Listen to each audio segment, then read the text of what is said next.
আসসালামু আলাইকুম। Barishal dot news থেকে রাত ৯টার শীর্ষ সংবাদ আমি ফারহানা করিম তুলি। প্রথমে সংবাদ শিরোনাম, পরে বিস্তারিত। বরগুনায় ডাস্টবিন থেকে পলিথিনে মোড়ানো জীবিত নবজাতক উদ্ধার। বরিশালে চালের দাম বেড়েছে। ডিম, সবজি ও মাংসের বাজার ঊর্ধ্বমুখী।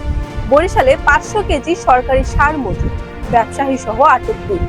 বরিশালে আদালত চত্বরে ব্যবসায়ীকে মারধর করে টাকা ছিনতাইয়ের ঘটনায় মামলা। বরিশালে ৫ ঘন্টা অবরোধ শেষে মহাসড়ক ছাড়লেন শিক্ষার্থীরা। পিরোজপুরে নারীকে কুপিয়ে হত্যা। বরিশালে স্কুল রক্ষার জিও ব্যাগ সভাপতির বাড়িতে। বরিশালে গ্রামে অসহনীয় লোডশেডিং, কর্তৃপক্ষের দাবি বিদ্যুতের ঘাটতি নেই। এতক্ষণ শুনলেন সংবাদ শিরোনাম, এখন বিস্তারিত।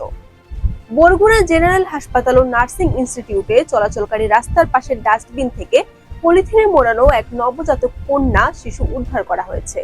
বুধবার সকালে হাসপাতালের পরিচ্ছন্নতা কর্মী হারুন মিয়া শিশুটিকে উদ্ধার করেন। বর্তমানে হাসপাতালে চিকিৎসাধীন অবস্থায় আছে শিশুটি। বাজারে নতুন করে বেড়েছে চালের দাম। এছাড়া সবজি, মুরগি ও নিত্য প্রয়োজনীয় সবকিছুর দাম আকাশ ছোঁয়া।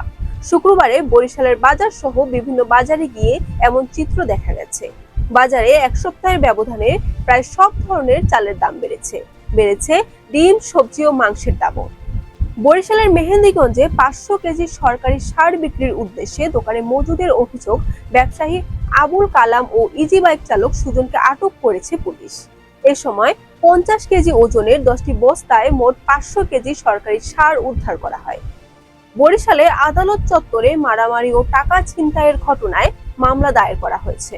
বুধবার বরিশাল মেট্রোপলিটন ম্যাজিস্ট্রেট আদালত ভবনে এই ঘটনা ঘটে।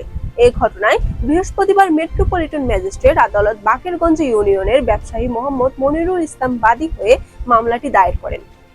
সরকারি চাকরিতে কোটা সংস্কারের দাবিতে দেশব্যাপী সর্বাত্মক ব্লকেট কর্মসূচি পালন করছেন শিক্ষার্থীরা।